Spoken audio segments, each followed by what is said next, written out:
چلو جلدی، اس سے پہلے کوئی دیکھ لے۔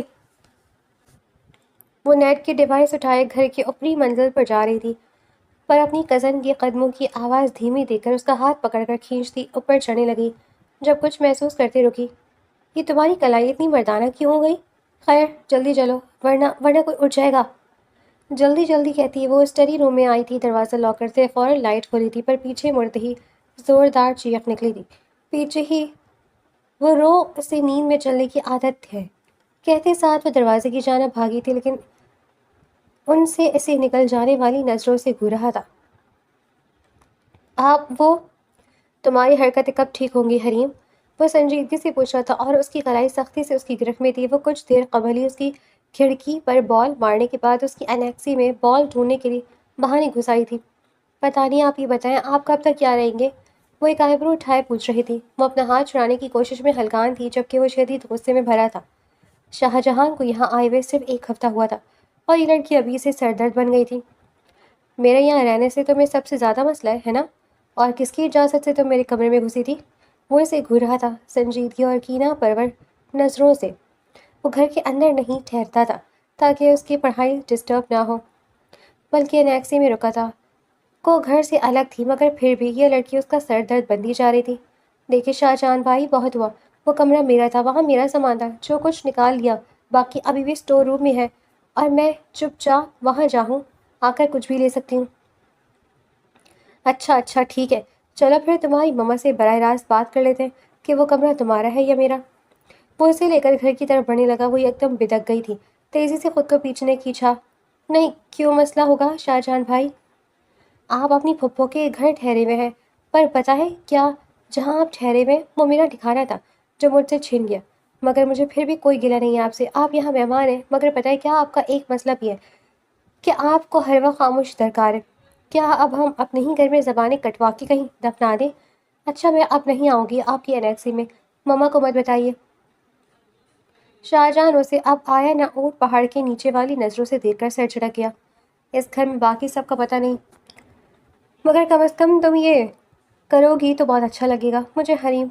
وہ سرد موئے سے کہتا وہاں سے جانے لگا۔ ارے میری شکایت نہ کر دیجیے گا، میں تو بس مذاق کری تھی۔ مجھے پتہ ہے آپ گاؤں کے چودھری کے بیٹے ہیں، اور ویسے بھی یہاں رہنا آپ کے شایان شان نہیں، مگر پھر بھی آپ پڑھائی کی مجبوری۔ وہ اس کے سنے بغیر اپنے کمرے کی طرف بڑھتا گیا، اس کی باقی باتیں منہ میں ہی رہ گئی تھیں۔ ہو نو، آئنسٹائن کے بعد ایک نیا تجربہ کر کے نیا قانون متعارف یہی کریں گے مسٹر کھڑوس۔ وہ بڑبڑاتی ہوئی اندر کی جانب بڑھ گئی۔ وہ اندر آیا، پردے برابر کیا اور اپنی اسٹڈی ٹیبل پر آ بیٹھا۔ اس نے ایک پیپر نکالا اور ایک خط لکھنے لگا۔ پیاری شرمین۔ وہ مسکرایا تھا، آنکھیں نرمی سے موند لی۔ ذہن کے پردے پر گاؤں کے سب سے پرانے نیم کے درخت اور اس کی گہری چھاؤں تلے کا وہ ٹھنڈک بھرا منظر وہ اس کی یادوں میں کھونے لگا تھا۔ تم تو واقعی جا رہے ہو شاہ جہان؟ وہ اپنے پاؤں کو دیکھتے کہہ رہی تھی۔ شاہ جہان کی نگاہیں اس پر ٹکی تھی، لمبی پلکیں، موٹی موٹی آنکھوں میں گہرا کاجل۔ یہ آنکھیں شاہ جہان کو دنیا میں سب سے زیادہ پسند تھیں۔ ہاں تمہیں خط لکھوں گا، کیونکہ موبائل فون تم استعمال نہیں کرو گی ہے نا؟ مجھے اجازت نہیں ملے گی۔ وہ آہستگی سے بولی، آنکھوں میں اداسی اتری۔ اداس مت ہو، میں باقاعدگی سے خط لکھوں گا، اور جب واپس لوٹوں گا تو ہم شادی کر لیں گے۔ اتنا بڑا دعویٰ مت کرو شاہ جہان۔ وہ مسکرائی۔ اب میں ایک لنگڑی وہ ایک دم ٹپٹ کر بولا، ہم تمہارے پاؤں کا علاج کروا لیں گے۔ تمہیں لگتا ہے یہ ممکن ہے؟ وہ مایوسی سے بولی۔ 3 سال پہلے وہ درخت سے گر گئی تھی، اور تب سے اس کا پاؤں ایڑی کی طرف سے تھوڑا مڑا ہوا تھا۔ علاج ہوا تھا، مگر مکمل طور پر ٹھیک نہ ہو سکی، تو اب لنگڑا کر چلتی۔ چال میں ذرا سی لنگڑاہٹ تھی۔ سب کچھ ممکن ہے، سائنس نے بہت ترقی کر لی ہے۔ میں تمہیں اچھے سے اچھے ڈاکٹر کے پاس لے کر جاؤں گا، شادی کرنے سے پہلے یا بعد میں۔ وہ اس کی آنکھوں میں دیکھ رہی تھی، وہ اچھی طرح جانتا تھا اس کا کیا مطلب تھا۔ بعد میں؟ میرے لیے تم بالکل مکمل ہو شرمین، مجھے تمہیں کوئی کمی نہیں دکھائی دیتی۔ بڑی چوہدراہن اپنے اکلوتے بیٹے کی شادی ایک لنگڑی لڑکی سے کیوں کریں گی؟ تم گاؤں کی سب سے حسین لڑکی ہو، کیوں نہیں کریں گے؟ وہ جانتی ہے شاہ جہان اپنی محبت اور وعدے سے نہیں پھیرے گا۔ میری دلہن تم ہی بنو گی، تو پھر جانے سے پہلے منگنی کرتے جاؤ۔ میری ماں تمہارے انتظار میں صرف آس پاس پر نہیں بیٹھنے دیں گی، کیونکہ تم زبان دے کر جا رہے ہو۔ اور پھر اگلے ہی دن گاؤں کی چوہدراہن ان کے گھر موجود تھی۔ پھلوں اور میوے کے ٹوکروں سمیت ایک خوبصورت انگوٹھی اس کی انگلی میں ڈال دی گئی تھی، مگر وہ وہاں آنے کے بعد ایک پل کو بھی نہ مسکرائی تھی۔ سائمہ کو چودھری کی بیوی کی ناراض صورت نے الجھن میں ضرور ڈالا تھا، مگر وہ خود چل کر آئی تھی۔ سارا گاؤں تو جمع ہوا تھا۔ اس جھٹ پٹ منگنی کے لیے سب حیران تھے کہ چوہدرائن لنگڑی شرمین کو منگنی کی انگوٹھی پہنا گئی تھی۔ ہزار کے کئی کڑکتے نوٹ اسے پکڑائے تھے اور جاتے جاتے خاموشی سے ایک نصیحت بھی کر ڈالی تھی شرمین کو۔ شاہ جہاں وہاں پڑھنے جا رہے، خط و کتابت کا سلسلہ مختصر رکھنا شرمین، تاکہ اس کا دل پڑھائی میں لگا رہے۔ جی چودھرائن، وہ آہستہ سے بولی تھی۔ اس کے گلابی چہرے پر آج بہاروں کے رنگ سجے ہوئے تھے۔ وہ بے یقینی سے بار بار وہ انگوٹھی دیکھتی جو کچھ دیر قبل چودھرائن اسے پہنا کر گئی تھی۔ تم نے اپنی ماں کو کیسے منایا؟ وہ حیران تھی اور تجسس میں بس بہت آسان تھا، وہ تو جیسے خود بھی ہواؤں میں اڑ رہا تھا۔ بولو، وہ اسے گھور رہی تھی۔ بس اتنا کہا کہ اگر وہ مجھے ڈاکٹر بنے دیکھنا چاہتی ہے تو کل ہی شرمین کو میری منگیتر بنا دیں۔ یہ تو سیدھا سیدھا سودے بازی ہوئی۔ وہ خوش نہیں لگ رہی تھی۔ شاہ جہاں، وہ خوش ہو جائیں گی، تم فکر مت کرو۔ بس اب یاد رکھو اتنا کہ تم شاہ جہاں کی منگیتر ہو، اور میں بہت زیادہ خوش ہوں۔ یہ بات بھولنے کی ہے؟ وہ مسکرائی تھی۔ اس کی آنکھوں میں دن کے وقت بھی جگنو ٹھہرے ہوئے تھے۔ میں تمہیں وہاں پہنچ کر خط لکھوں گا، مگر اب تم میری منگیتر ہو۔ اپنی ماں سے پوچھو نا، کیا میں تمہیں فون تحفے میں دے سکتا ہوں؟ بھائی جان میرا سر توڑ دیں گے وہیں فون لے کر۔ ویسے بھی وہ جانتے کہ رشتہ تم نے اپنی پسند سے کیا ہے۔ وہ تو چودھری جی کی دھاک ہے کہ کچھ کہا نہیں۔ کہے گا بھی کیوں؟ تم میری محبت اور جائز رشتے میں بندھ جائیں گے ہم۔ کوئی کیوں کچھ کہے گا؟ وہ سینہ پھیلائے بولا تھا۔ اچھا تم ڈاکیا چچا سے کہہ دینا خط یہاں نیم کی شاخ کے اندر چھپا کر جائے کرے۔ کہتا ہوا جاؤں گا۔ وہ اس کی معصوم سی چالاکی پر مسکرایا تھا۔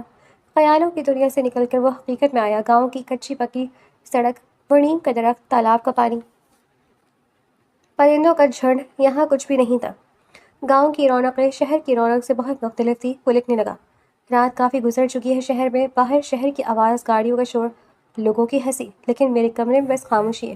شرمین، شہر آیا آج پورا ایک ہفتہ ہو گیا۔ لوگ کہتے ہیں شہر بڑا حسین ہے، روشنیوں سے بھرا ہے، ہر گلی میں رونق ہے۔ سچ کہوں، ابھی مجھے کچھ بھی حسین نہیں لگ رہا۔ یہاں کی ہر دیوار اجنبی ہے، ہر چہرہ بے رنگ، چائے بھی وہ ذائقہ نہیں دیتی جو تمہارے ہاتھ کی تھی۔ گاؤں کی مٹی کی خوشبو، نیم نیچے تمہاری ہنسی، شام کو تالاب کنارے تمہارا انتظار، یہ سب یہاں کی ساری رونقوں پر بھاری ہے۔ میں سوچتا تھا شہر آ کر مصروف ہو جاؤں گا، تمہیں یاد کم کروں گا، پر سب الٹا ہو گیا۔ اب تو ہر سانس کے ساتھ تمہارا نام آتا ہے۔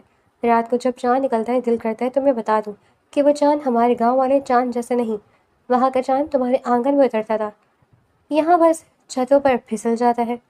شاید تم جب اس خط کا جواب دے دو گی تو کچھ بہتر محسوس کر سکو گی۔ تمہارے جواب کا خط کا انتظار کروں گا، تمہارا شاہ جہان۔ حریم کالج کے لیے تیار ہو کر باہر لان میں کھڑی تھی۔ اس کے پیچھے ہی اس کی کزنیں بھی باہر آئی تھیں۔ کالج یونیفارم میں ملبوس نفاست سے بندے بال، وہ انیکسی کے کھلے گیٹ کو دیکھ رہی تھی اور سوچ رہی تھی کہ اب یہاں سے وہ کھڑوس دیہاتی نکلے گا جس کے چہرے پر جب سے آیا تھا 12 ہی بجے تھے، اور ان چند دنوں میں وہ اسے کئی بار ٹوک بھی چکا تھا۔ اسی پل وہ بھی باہر آیا، کندھے پر بیگ ڈالے، ہاتھ میں پانی کا کین تھامے وہ اپنی گاڑی کی جانب بڑھا تھا جو وہ گاؤں سے ہی لایا تھا۔ ان پر سرسری نگاہ ڈالتا وہ اپنی گاڑی کی طرف بڑھا تھا، اور وہیں قریب ڈرائیور ہائی جیٹ کو اسٹارٹ کرنے کی کوشش کر رہا تھا جو اسٹارٹ ہو کر ہی نہیں دے رہی تھی۔ یار علی بھائی جلدی کرے نا، ہمیں کالج سے لیٹ ہو رہا ہے، وہ بیزاریت سے بولی تھی۔ گاڑی اسٹارٹ نہیں ہو رہی، میرا ٹیسٹ ہے۔ وہ بری طرح جھنجھلاہٹ کے شکار ہو رہی تھی۔ تبھی اندر سے اس کے والد شریف احمد ظاہر ہوئے۔ کیا ہوا؟ گاڑی اسٹارٹ نہیں ہو رہی۔ شاہ جان، راستے میں ان کا کالج پڑتا ہے، تم چھوڑ دو گے؟ وہ جو گاڑی میں بیٹھنے والا تھا رک گیا۔ جی انکل، وہ ادب سے بولا تھا۔ اس کی بات پر حریم اور مقدس نے پلٹ کر شریف احمد کو دیکھا۔ مگر پاپا جلدی کرو، ٹیسٹ ہے نا، اسے بھی دیر ہو رہی ہوگی۔ میں چھوڑ دیتا مگر میرا راستہ بالکل مختلف سمت ہے اور میٹنگ آدھے گھنٹے میں شروع ہو رہی ہے۔ وہ تیزی سے کہہ کر اپنی گھڑی کی طرف بڑھے۔ مقدس، حریم اور اقرا منہ بنا کر اس کی گاڑی کی طرف بڑھے۔ وہ ڈرائیونگ سیٹ سنبھال چکا تھا۔ ہائے، اقرا نے مسکرا کر اسے ہیلو کہا تھا۔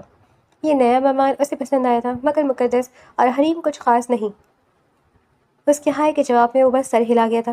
میں حریم کی تائزد بہن ہوں۔ اچھا، وہ آہستہ سے بولا۔ ویسے آپ کو یہ شہر کیسا لگا شاہ جہان بھائی؟ پوچھنے والی حریم تھی۔ اس نے مرر سے پیچھے کا اس کا چہرہ دیکھا۔ اس کی پھپھو زاد حریم جو پہلے دن سے اس کے لیے امتحان بنی ہوئی تھی، بہت تیز رفتار اور چیخو پکار سے بھرا ہے۔ اوہ، تو پسند نہیں آیا؟ کیسے پسند آئے گا آپ کو؟ شاید گاؤں کی بورنگ لائف کی عادی ہے، شہر کی زندگی زیادہ بورنگ ہے۔ اس نے سنجیدگی سے کہا۔ کیسے یہاں سب کچھ ہے، وہاں تو کچھ بھی نہیں۔ کیا کچھ ہے یہاں جو وہاں نہیں؟ کیا وہاں مال ہے؟ بالکل ہے، گاؤں کے باہر جیسے یہاں علاقے سے باہر ہے۔ اے سی؟ ہاں، وہاں اے سی، ہیٹر، گیزرز، جوسر، اوون، بجلی، پانی، گیس، ٹی وی، انٹرنیٹ، سب کچھ ہے۔ بلکہ انٹرنیٹ تو یہاں سے زیادہ تیز ہے۔ لگتا ہے آپ کی پوری فیملی ایک ہی نیٹ کارڈ پر چلتی ہے۔ میرے کمرے تک پورے سگنل آتے ہیں مگر پھر بھی بہت سلو چلتا ہے، وہ سنجیدگی سے بولا۔ حریم کو لگا جیسے وہ ان کا مذاق اڑا رہا ہے۔ اس کے سر پر لگی تلووں پر بجی۔ پھر تو آپ اپنی انیکسی، میرا مطلب ہے ہماری ہی انیکسی میں اپنا انٹرنیٹ لگوا لے جو تیز چلتا ہو۔ یہی سوچ رہا تھا، سنجیدگی سے کہتا وہ اس کو لاجواب کر گیا۔ سوچتے رہے، مونچھا بڑبڑائے۔ اسے وہ مغرور اور کھڑوس لگتا تھا، اب وہ زیادہ لگنے لگا۔ وہ خاموشی سے گاڑی ڈرائیو کرتا رہا۔ حریم کا منہ بنا ہوا تھا مگر وہاں پرواہ کسی تھی۔ جلدی چلو، اس سے پہلے کوئی دیکھ لے۔ وہ نیٹ کی ڈیوائس اٹھائے گھر کے اوپری منزل پر جا رہی تھی، پر اپنی کزن کے قدموں کی آواز دھیمی دے کر اس کا ہاتھ پکڑ کر کھینچتی۔ اوپر چڑھنے لگی، جب کچھ محسوس کرتے رکی کہ تمہاری کلائی اتنی مردانہ کیوں ہو گئی؟ خیر جلدی چلو، ورنہ کوئی اٹھ جائے گا۔ جلدی جلدی کہتی وہ اسٹڈی روم میں آئی تھی۔ دروازہ لاک کرتے فوراً لائٹ کھولی تھی، پر پیچھے مڑتی زوردار چیخ نکلی تھی۔ وہ مجھے نیند میں چلنے کی عادت ہے کہتے ساتھ وہ دروازے کی جانب بھاگی تھی، لیکن ان سے اسے نگل جانے والی نظروں سے گھور رہا تھا۔ یہ کیا حرکت ہے؟ کیا مطلب کیا حرکت؟ ایسے کیوں گھور رہے ہو مجھے آپ؟ وہ نیٹ کی ڈیوائس ایک طرف رکھتی پوچھ رہی تھی۔ تم میری صبح والی بات کا بدلہ لینے کے لیے نیٹ کی ڈیوائس ہی اکھاڑ کر اوپر لے جا رہی ہو؟ ہاں ہاں، بہت ہی عمدہ۔ اس نے باقاعدہ تالیاں بجائی۔ میڈم تمہیں کیا لگا میں یہ انٹرنیٹ یوز کرتا ہوں؟ سیریسلی میں نے صبح ہی تو کہا تھا کہ نیٹ بہت سلو چلتا ہے، اور سلو نیٹ میں استعمال نہیں کرتا، میں ڈاٹا یوز کرتا ہوں۔ وہ مذاق اڑانے والے انداز میں کہہ رہا تھا۔ تو پاسورڈ بھی کیوں کنیکٹ کر رکھا ہے؟ وہ تب کر بولی۔ مراوت میں فون پکڑا دیا تھا تمہارے بھائی کو، کیونکہ اس نے بہت خلوص سے کہا تھا کہ وہ وائی فائی کا پاسورڈ ڈال دے گا۔ اس نے فون مانگا اور میں انکار نہیں کر سکا۔ شکر خدا کا وہ تمہاری طرح نہیں۔ وہ ہنستے ہوئے پلٹنے لگا۔ حریم کا دل چاہا یہی ڈیوائس اٹھا کر اس کے سر پر دے مارے، اور اس نے اٹھا بھی لی اس سے قبل کہ وہ اسے مارتی ہوئی پلٹا۔ اس نے تیزی سے ڈیوائس پیچھے کی۔ اگر تم یہ سوچ رہی کہ ہاتھ پکڑائے پہرائے میں تمہارے پیچھے یہاں کیوں آ گیا تو تمہاری اطلاع کے لیے عرض ہے میں تمہارے منہ سے اپنے خلاف جمع بغض جاننا چاہ رہا تھا۔ میں نے تو آپ کو کوئی برائی نہیں کی تھی۔ لگتا ہے دماغ کے ساتھ ساتھ یادداشت بھی چھوٹی ہے۔ وہ سر جھٹک کر مڑ گیا۔ آپ سے زیادہ چھوٹی نہیں ہے، ورنہ خود سے 4-5 سال چھوٹی کزن سے کون ہی مقابلے بازی کرتا ہے؟ اس کے الزام پر وہ بھونج کھا رہ گیا۔ مقابلے بازی؟ اس کا دل چاہا اپنا سر پیٹ لے، پھر تعصب سے نفی میں گردن ہلائی۔ میں تم سے بحث میں پڑھ کر اپنا دماغ خراب نہیں کرنا چاہتا، چلتا ہوں۔ سرد موئی سے کہہ کر وہ وہاں سے نکلنے لگا۔ ویسے آپ اتنی رات کو گھر میں مٹر گشت کیوں کر رہے تھے؟ تمہیں کیوں بتاؤں؟ وہ کہہ کر وہاں سے نکل چکا تھا۔ تمہیں کیوں بتاؤں الو کا پٹھا؟ وہ اس کی نقل کرتی وہیں دھپ سے بیٹھ گئی۔ چوری پکڑے جانے کا غم، بے عزتی غم، اور مقدس کا بیچ راستے میں غائب ہو جانے کا غصہ اس کے دماغ کو جلا کر راکھ کر رہا تھا۔ نیم کا درخت جیسے یہاں صدیوں سے کھڑا تھا۔ اس کی چھاؤں اتنی گھنی تھی کہ دوپہر کا سورج بھی شرما کر واپس پلٹ جاتا۔ ہوا کے ہلکے جھونکے سے پتے سرسراتے تو لگتا جیسے درخت خود کوئی پرانی داستان سنا رہا ہو۔ شرمین وہیں بیٹھی دکھائی دی۔ گود میں ایک زید پڑا ہوا لفافہ تھا، کونے سے تھوڑا سا پھٹا ہوا، مگر اس پر شاہ جہان کے ہاتھ کی سیاہی ابھی تک تازہ لگتی تھی۔ لفافہ کھولا، کاغذ کی مہک، سیاہی کی مہک اور شاہ جہان کی مہک تینوں مل کر اس کے سانسوں میں اتر گئیں۔ وہ مسکراتی آنکھوں سے وہ خط پڑھنے لگی۔ پڑھتے ہی اس کی آنکھوں کے کنارے بھیگ گئے۔ ایک آنسو پلک پر ٹہر کر نیچے گر پڑا اور کاغذ پر سیاہی کے ساتھ مل گیا۔ وہ جلدی سے دوپٹے سے صاف کرنے لگی، جیسے شاہ جہان کے لفظوں کو دھندلا نہ ہونے دینا چاہتی ہو۔ شرمین کے لبوں پر بے اختیار مسکراہٹ پھیل گئی، وہ مسکراہٹ جس میں شرم بھی تھی، فخر بھی، اور ایک عجیب سا درد بھی۔ آنسو گرتے رہے اور وہ مسکراتی رہی، جیسے دل رو بھی رہا ہو اور جشن بھی منا رہا ہو۔ خط ختم ہوا تو اس نے کاغذ کو سینے سے لگا لیا۔ نیم کے پتے اوپر سے جھڑ کر اس کے بالوں میں اٹک گئے۔ وہ ہنسی۔ شاہ جہاں ہوتا تو اس کے بالوں سے پتے چن لیتا اور کہتا تم تو ویسے ہی چڑیل لگتی ہو، اب پتوں والی چڑیل لگ رہی ہو۔ مگر وہ یہاں نہیں تھا، صرف اس کا خط تھا۔ شرمین کو اب جواب لکھنا تھا۔ دل میں لفظوں کا طوفان تھا مگر ہاتھ کانپ رہے تھے۔ قلم کاغذ پر رک گیا۔ وہ اپنی لکھائی کو دیکھ کر خود ہی مسکرا دی۔ ٹیڑھی میڑھی، کہیں موٹی کہیں باریک۔ اماں ہمیشہ کہتی تھی تمہاری لکھائی کم کھچڑی زیادہ لگتی ہے، مگر آج چار کر بھی وہ نہیں تھا، مگر اور چارہ بھی تو نہیں تھا۔ دل کی بات دل کی لکھائی میں ہی اچھی لگتی ہے۔ صاف ستھری نقلی لکھائی میں کہاں وہ سچائی ہوتی ہے جو اب وہ اپنے ہاتھ سے لکھے الفاظ میں چھپی ہوتی ہے۔ اس نے گہری سانس لی اور لکھنا شروع کیا۔ شاہ جہان، تمہارا خط ملا۔ پڑھ کے پہلے روئی پھر ہنسی۔